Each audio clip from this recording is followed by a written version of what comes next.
우리 한 절인데요. 창세기 47장 9절 말씀 성경책으로 앞에 화면 따라 같이 읽습니다.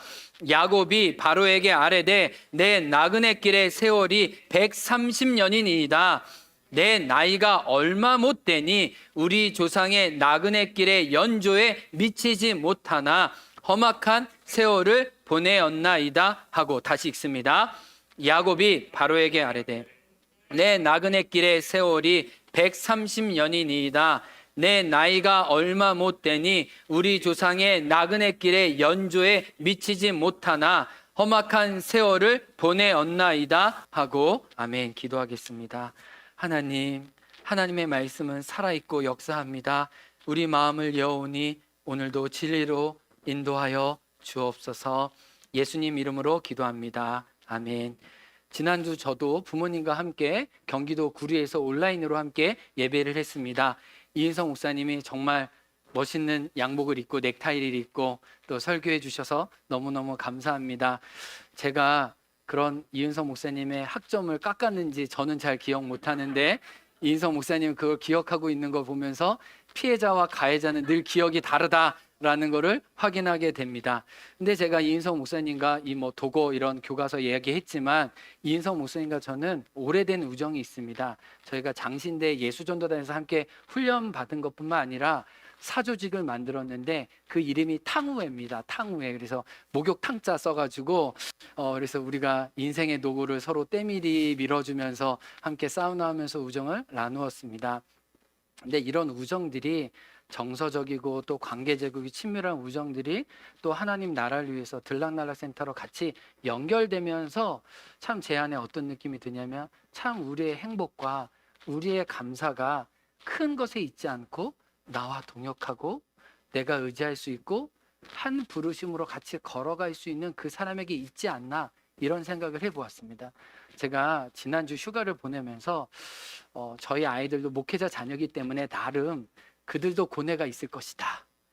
물론 그들도 은혜가 있지만 그들이 지불하는 대가가 있을 것이다. 그러면서 예린이가 최근에 한 달 전에 그 병원에 갔다 오는데 갑자기 저한테 아빠 화북에서 저 네모난 건물을 뭐라고 그러지? 라고 물어보는 거예요. 그래서 제가 너무 의아해서 너 혹시 아파트 이야기하는 거 아니지? 라고 얘기했더니 아파트 라고 얘기하는 거예요. 그래서 왜가 여기에 살다 보니까 분명히 아파트에서 태어나서 아파트에서 자랐는데 아파트라는 이 단어를 잃어버린 거예요. 여기 행원에 와서 아파트라는 단어와 이 건물을 보지 못하니까 그 단어가 자기에서 소실된 거예요. 그래서 자기도 놀라면서 아파트였지라고 하는 겁니다. 그래서 저희 아이들이 이 도시에서 자랐기 때문에 이 롯데월드나 이런 거를 가고 싶어 했어요. 그래서 이게 수서동에 살 때는 막 이렇게 전기권 꺼내서 가기도 이렇게 했는데 제가 2년 전에도 휴가 중에 롯데월드 갔는데 이번에는 코로나 때문에 롯데월드를 가진 못했어요. 근데 우리 예린이 아이를 유라에게 어떤 즐거움을 줄 수 있을까 생각하다가 그래도 뭔가 하나는 만들어주자 생각했는데 단약에 2박 3일 그 소백산 산자락에서 계곡 있는 데서 머물렀거든요. 근데 그 담당하신 분이 여기 단양이 이 산 높은 곳에서 패러글라이딩 하는 게 이게 유명하다고 그거 한번 가족끼리 해보면 어떻겠느냐 믿음을 주셔가지고 그래도 이거 하나면 아이들이 평생 기억할 수 있지 않을까 해서 이제 패러글라이딩을 타러 이제 한 30분 차를 몰아서 갔습니다. 근데 참 주변에 누가 있느냐가 중요해요. 예린이 하일이도 한 번도 타보지도 않았는데 막상 타려고 하니까 이제 떨리다고 얘기하면서 자기의 두려움을 유라에게 전가하는 거예요.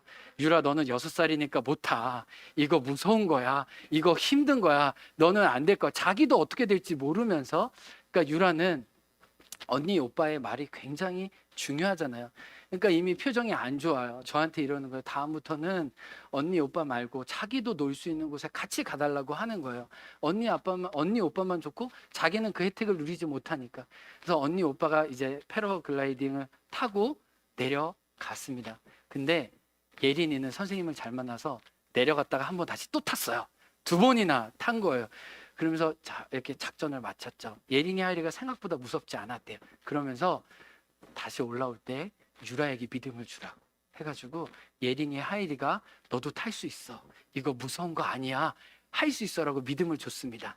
근데 그 믿음은 유라뿐만 아니라 저희 아내에게도 전달돼서 우리 아내도 용기를 얻어서 저희 아내도 타고 유라도 혼자 타면 좀 용기를 잃을 수 있으니까 엄마가 앞에 먼저 타고 그 연이어서 유라가 타고 무전기로 서로 하늘에서 이렇게 교신할 수 있도록 그렇게 같이 탄 거예요.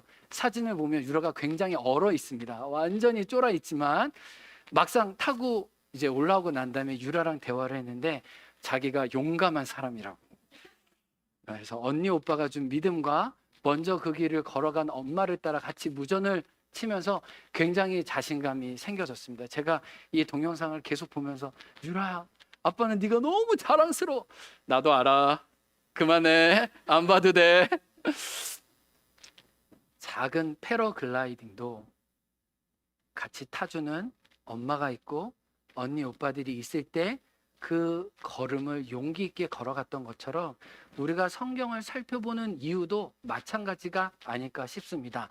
나와 성정을 같은 나와 같이 연약한 사람이 그 걸음을 걸어간 그 걸음을 통해 우리도 나도 그 걸음을 걸어갈 수 있겠지. 조금 부족하지만 그래 가보자고 용기를 낼 수 있을 것 같아요. 제가 야곱에 대해서 다루면서 위안과 안도감이 드는 것은 이것입니다. 다윗, 다니엘, 이사야, 예레미야, 호세야, 부담스러워요. 왜냐하면 우리와 너무 다른 거룩한 하나님 때문에 너무 많은 대가를 지불했던 사람이에요. 그 삶을 따라가기에는 뭔가 멀리하고 싶은 당신인데 야곱은 죄송해요, 만만합니다. 친근해요. 어느 면에서는 나보다 더 악질이네라는 생각이 들면서 우리는 조금 더 안도감을 가지고 야곱이 걸어갔던 하나님을 만났던 그 여정을 우리도 조금 안심하면서 덜 긴장하면서 갈 수 있지 않을까라는 생각이 들었습니다. 그러면서 오늘 첫 번째로 원래는 태어나는 것부터 죽을 때까지 야곱의 일생을 다뤄야 되는데 오늘은 순서를 바꿔버렸어요. 뭐냐면 야곱이 스스로 자기 130년의 인생을 어떻게 평가했는지를 통해서 그의 태어남부터 그의 130년의 삶을 한마디로 평가해 보기 원하고 야곱이 스스로 해석했던 자기 인생을 통해 우리도 야곱을 바라보는 새로운 패러다임으로 우리 자신의 삶을 바라보기 원하는 거예요. 오늘 본문의 배경은 이러합니다. 야곱은 요셉이 죽었다고 생각했지만 하나님의 은혜로 애굽의 국립총리가 되어서 그의 가족을 불러왔을 때 이 족장의 대표로서 야곱은 바로 앞에 섭니다. 그 앞뒤 문맥에 보면 바로 왕을 축복하면서 바로 왕에게 자신의 삶을 솔직하게 회고하기를 거창하거나 위대한 모습으로 자기 자신을 절대 소개하지 않아요. 이제 더 이상 자기 자신에 대해 감출 게 없습니다. 그러면서 이렇게 소개합니다. 한마디로 저는 130년 아브라함과 이삭에 비하면 오래 살지는 못했지만 130년이 저에게 너무나 벅찼습니다. 그것을 뭐라고 표현해요? 오늘 본문에 험악한 세월을 보냈다라고 얘기합니다. 제가 오늘 여러분과 나눌 주제는 이겁니다. 왜 야곱이 자기의 삶을 험악한 세월이라고 규정할까요? 왜 험악한 세월일 수밖에 없었는지 그 삶의 문제와 여전히 우리 삶에 자리하고 있는 야곱의 모습이 무엇인지 보기 원하는 거예요. 먼저 이 험악한 세월이라는 이 단어를 제대로 규정할 필요가 있어요. 왜냐하면 이 한마디로 자기의 삶을 규정했기 때문입니다. 공동 번역에서는 이 험악한 세월을 이렇게 번역했어요. 저의 살아온 나날이 구준일 뿐이었습니다. 아주 굳었다라고 얘기하고, 쉬운 말 성경에서는 험난한 세월이었습니다라고 얘기하고, NIV 성경에서 difficult라고만 번역하지만 원래 히브리어로 보면 이게 라옴인데 이 뜻이 너무나 많아요. 험악한 세월이라는 단어가 히브리 원문으로 보면 나쁘다, 사악하다, 불쾌하다, 해롭다, 고통이다, 상처다, 재난이다. 이 한 단어 안에 너무나 다양한 뉘앙스가 있습니다. 그러니까 인간이 겪는 만 가지 아픔과 고통을 한마디로 응축할 때 라움이라고 하는데, 그 표현을 통해 그 높은 바로 왕에게 자기의 인생을 씁쓸하게 회고하고 있는 거예요. 그러니까 이 험악한 세월을 오늘 우리말로 풀이해보면 이것입니다. 하도 험한 일을 많이 겪어 제가 속이 다 시꺼매요. 눈이 뒤집히고 오장육부가 썩어 문드러지는 일을 저는 해마다 거듭거듭 경험했습니다. 미치고 환장할 일이 너무 많아서 제가 지금 당신 앞에 서는 것이 마치 기적일 정도로 저는 그렇게 모든 삶을 살았습니다라고 스스로 그 높은 사람에게 꺼리낌 없이 자기의 삶의 이야기를 하는 겁니다. 그렇다면 질문이 이것입니다. 야곱이 왜 이렇게 험악한 세월을 살았냐는 거예요. 하나님이 그에게 그 험악한 세월을 살게 하셨냐는 거예요. 누구 때문에, 무엇 때문이었냐는 거예요. 제가 이 질문을 일부 예배 했을 때, 일부 예배 때 바로 야곱 때문이라고 답이 바로 나왔어요. 뭐예요? 누구 때문이요? 자기 자신 때문이에요. 정확히는 야곱의 야망 때문이에요. 따라해 보겠습니다. 야곱의 야망 때문에. 문제는 자기였어요. 문제는 자기 속에 있었어요. 야곱은 철저하게 야망 덩어리였습니다. 야망을 집요하게 붙들고 늘어지는 사람이었어요. 야곱은 끊임없이 자기의 손으로 무언가 얻는 것에서 자기 존재를 규정했다는 것입니다. 제가 이제 하나하나씩 그가 태어나서 죽기까지 얼마나 야곱이 야망에 사로잡혔는지 말씀드릴 때 여러분도 여러분 안에 걸리는 게 있길 원해요. 내 안에 야곱과 같은 모습이 오늘 말씀을 통해 드러나기 원합니다. 첫 번째, 야곱은 태어날 때부터 야망 속에 태어났습니다. 창세기 25장 22절에 보면 야곱과 에서가 태어날 때부터 태중에 싸우는데, 우리 성경에는 이 싸웠다, 서로 싸웠다 이렇게 나오지만 히브리 원문에는 서로 으깨서 이 표현이 산상조각 내다는 표현이에요. 그러니까 표현이 굉장히 격하고 신랄합니다. 그렇게 형제들이 싸우다가 첫째로 태어난 사람이 누구라는 거예요? 힘과 능력 면에서 에서가 우월했습니다. 그래서 나중에 에서는 사냥하는 사람이 되잖아요. 그 형에 밀렸어요. 밀릴 수밖에 없었지만 야망은 더 컸어요. 그래서 첫째로 나아가는 맏아들 형의 발 뒤꿈치를 잡고 안 돼 이러다가 결국 형에게 지고 태어난 사람. 그러나 야망은 에서 못지않게 더 강렬하게 태어난 사람이 에서 야곱이었습니다. 조금 더 자라면서 이 야망은 교묘해지고 영특해지고 그리고 사악해졌어요.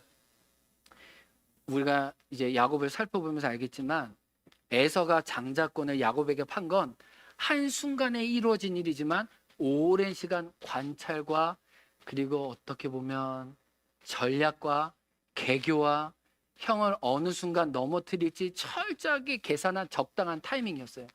형이 돌아올 때 언제 어느 때 돌아오는지, 사냥감을 못할 때 형이 얼마나 괴로워하면서 또 육신의 굶주림 때문에 뭔가 개걸스러운지 알고 그 당시에 제 생각에는 가장 냄새가 잘 나는 팥죽 요리를 했을 거예요. 그 요리보다. 그리고 형의 가장 배의 허기를 이렇게 순식간에 채울 수 있는 팥죽 요리를 잘 준비해서 형이 정신없을 때 형의 코를 베는 것처럼 형의 장자권을 그 당시에 아주 드물게 돈을 주고 거래를 했거든요. 근데 형이 정신 나간 사이에 돈도 제대로 주지 않고 팥죽 한 그릇에 형에게 사기쳐서 가져온 것입니다. 야곱은 너무 똑똑했고 치밀하면서도 치졸한 사람이었죠. 그렇게 사기를 쳐서라도 형의 장자권을 얻어오고 싶었던 야망 덩어리가 야곱이었습니다. 이 야망은 형과의 관계뿐만 아니라 아버지의 관계에도 미쳤어요. 한 가문의 가장 영광스럽고 위대한 일이 이삭이 그 맏아들 에서를 축복하는 그 일을 엄마와 함께 공모해서 그 축복을 자기의 것으로 받아들입니다. 성경을 살펴보면 이삭이 거듭적으로 이 목소리가 너무 이상해서 너가 진짜 에서가 맞느냐 거듭 묻거든요. 근데 그때 거듭 거짓말합니다. 야곱은 자기의 이름의 정체성을 버리고서라도 축복을 얻을 수 있다면, 자기의 욕망을 이룰 수 있다면 기꺼이 자기 영혼도 다 던지고 그 야망을 취해오는 극악한 사람이었습니다. 아버지와의 관계뿐 아니에요. 첫눈에 반한 여인 라헬을 얻기 위해서도 그는 7년간 일했습니다. 그리고 드디어 혼인하는 날 깜짝 놀랐죠. 소스라치게 누가요? 그 언니 레아가 왔습니다. 삼촌 라반이 얘기합니다. 너 7년 더 일하면 우리 마을의 전통에 따라 너 라헬도 아내로 맞이하게 해줄게. 그래서 그 라헬을 얻기 위해 14년간을 수일 동안 일한 고된 노동을, 값어치를 지불하면서도 그 여인을 데려가기 위해 자기의 모든 것을 다 지불했던 정말로 집념의 사람이 야곱이라는 걸 알 수 있어요. 그러니까 우리가 야곱을 보면 위로가 되는 게, 우리는 그 정도는 아니잖아요. 문동주 지사의 한 여인을 얻기 위해 14년간은 우리가 그렇게 하진 않을 거 아니에요. 합니다. 네, 정정하겠습니다. 우리 문동주 지사 하실 거예요. 근데 이게 야곱 같은 성품을 이 자기 삶에 갖기는 도통 쉽지 않아요. 그래서 야곱을 통해 우리가 더 위안을 얻는다니까. 이 사람 너무 심각한데?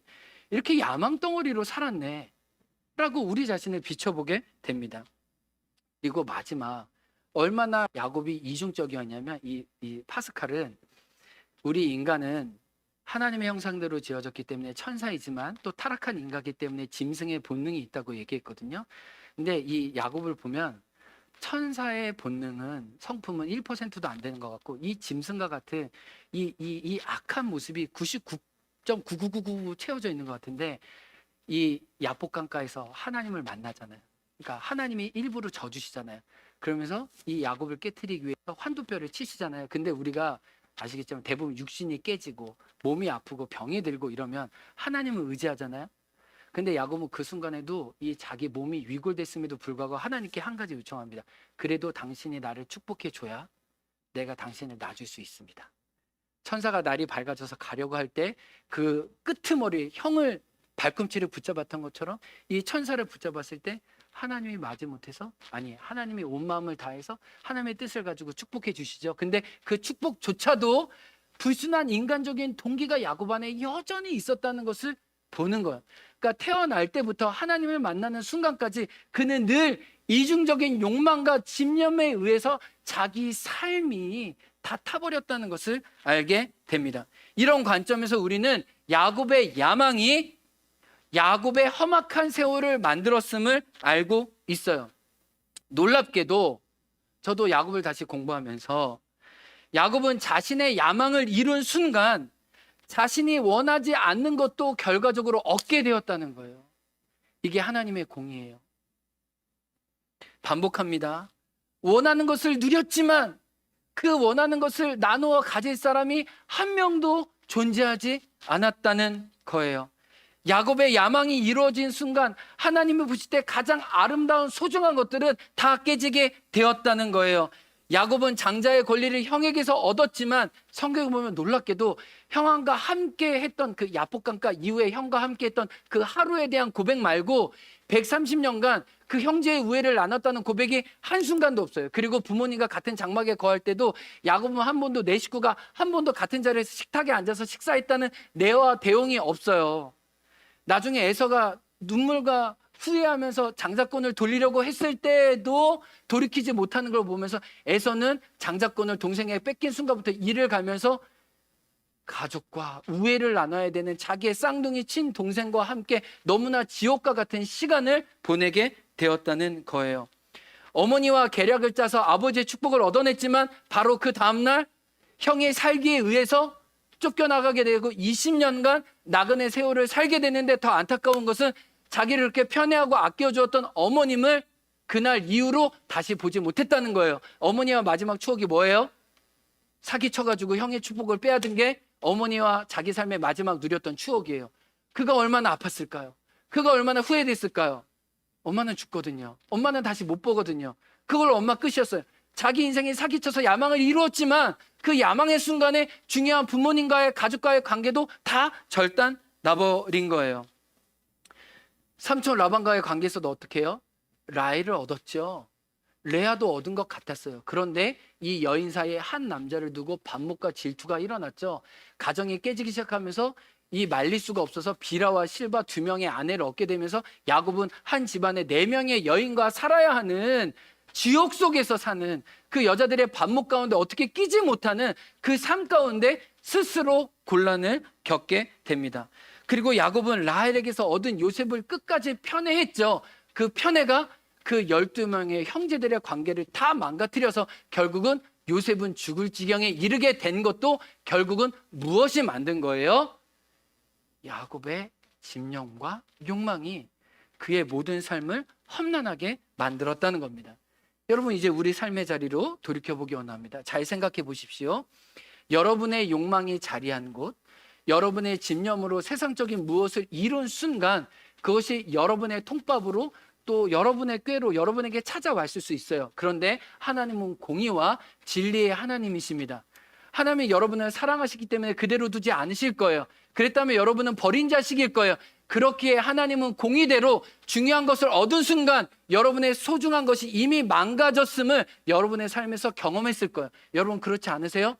때로 너무 중요한 것을 얻느라 가족 관계를 포기하지 않으셨어요? 배우자를 놓지 않으셨어요? 믿음으로 우리 자녀들을 믿음으로 양육하고 하나님의 사람으로 세울 수 있도록 독려하는 것들을 너무 놓치지 않았어요? 왜요? 너무 육신의 정욕과 안목의 정욕과 이생의 자랑에 속해 있는 게 너무 커 보여서 그것을 하나님처럼 여기다가 하나님이 이미 나의 삶에 주신 모든 것들을 내가 다 태워버리지 않았냐는 거예요. 하나님이 태우신 게 아니라 스스로 내가 태우면서 내 관계를 다 망가뜨릴 수 있다는 것을 오늘 야곱을 통해 하나님은 보여주시는 거예요. 오늘 이 자리에 저보다 더 많은 인생을 사신 분들이 있습니다. 그런데 어떤 분들은 야곱처럼 얘기하실 수 있어요. 저는 저의 무리수를 두다가 제 인간적인 방법과 진념으로 살다가 많이 깨졌습니다.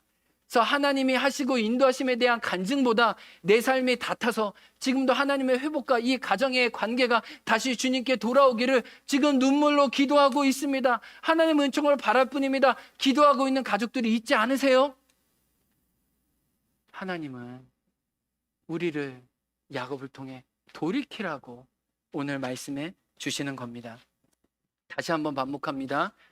야망의 중요한 것을 얻을 수 있지만 하나님 앞에 소중한 것을 놓쳐버릴 수 있다는 것을 잊지 마십시오. 물질적인 것은 얻었지만 영적인 것은 여러분에게 사라져버릴 수 있다는 걸 기억하십시오. 명예와 부를 얻었지만 그 명예와 부를 누리는 것만큼 가장 가까운 사람에게서 미움과 증오까지도 더불어 받기에 그 마음이 다 타버린 험악한 세월이 여러분의 삶일 수 있다는 걸 기억하시기 바랍니다. 다시 반복합니다. 여러분의 야망을 성취하기 위해 수단과 방법을 가리지 않는다면 그 대가를 여러분이 지불하게 될 것입니다. 하나님의 약속을 여러분의 방법으로 이루려고 한다면 야곱이 겪었던 모진 세월이 여러분 앞에 기다리고 있을 것입니다. 그러므로 우리는 질문해 봐야 합니다. 야곱과 같이 결과에만 집착하다가 수단과 방법을 가리지 않고 오늘도 내가 세상의 메시지로 획가닥하려고 하는 게 아닌가? 여러분, 그래서 정말 조심해 주십시오. 매스미디어나 사람들이 무엇인가 좋다라고 이것이 맞다라고 막 부동산을 사거나 주식을 하거나 뭔가 사람들이 열풍이라고 하는 그 이 세대를 쫓아가지 않기를 주님 간절히 원합니다. 그것을 분별할 만한 하나님의 지혜와 영적인 안목이 여러분에게 있기 전까지 그 어떤 결정을 보류하시기 바랍니다. 하나님은 무엇보다 야곱을 하나님의 사람으로 기르시고 난 다음에 결국 그에게 축복해 주셨잖아요. 그래서 여러분, 우리가 너무 세상적으로 큰 복이라든지 세상적으로 너무 잘 되는 것들을 조심하고 경계할 필요가 있습니다. 하나님은 늘 당신의 그릇으로 우리를 만드시고 성품으로 빚으시고 그 성품에 걸맞는 축복을 주시지, 우리가 그 성품에 걸맞는 축복을 받지 않고 축복만 받을 때 굉장히 그 축복이 오히려 우리에게 독이 될 수 있다는 것을 우리는 깨달아야 합니다. 그리고 특별히 저에게 해당되는 것인데, 하나님의 때와 기한보다 내가 설정한 시점이 더 중요하다고 자꾸 하나님의 시간표를 나의 셈법으로 계산하지 마시기 바랍니다. 제가 자주 저지르는 실수죠. 하나님이 너는 잠잠히 있어 내가 하나님됨을 알지어다 말씀하시는 거죠. 여러분은 무엇입니까? 하나님의 때를 기다리고 계세요? 주님의 시간에 그의 뜻 이루어지기를 갈망하고 계세요? 야곱은 이미 태어날 때부터 둘째가 장자의 축복을 얻을 것이라는 약속을 얻었지만 그 때를 자기의 방법으로 늘 취해왔기 때문에 험악한 세월을 보냈다는 것입니다. 욕망 덩어리로 여러분 살다가 혹시 여러분 가장 가까운 여러분의 배우자와 가족과 부모님과 형제자매를 아프게 하고 있지 않습니까? 돌이키시면 하나님이 새롭게 시작할 수 있는 은혜를 그때부터 허락해 주실 것입니다. 우리 이 시간 함께 찬양하면서 하나님께 기도하기 원합니다. 야곱을 반면교사로 삼아 야망에 사로잡힌 삶이 아니라 하나님의 뜻을 따라 살아가는, 하나님의 때를 기다리는 삶으로 하나님께 우리 자신을 내어드리기 원합니다. 두 손 들고 찬양합니다. 주님, 나를 받으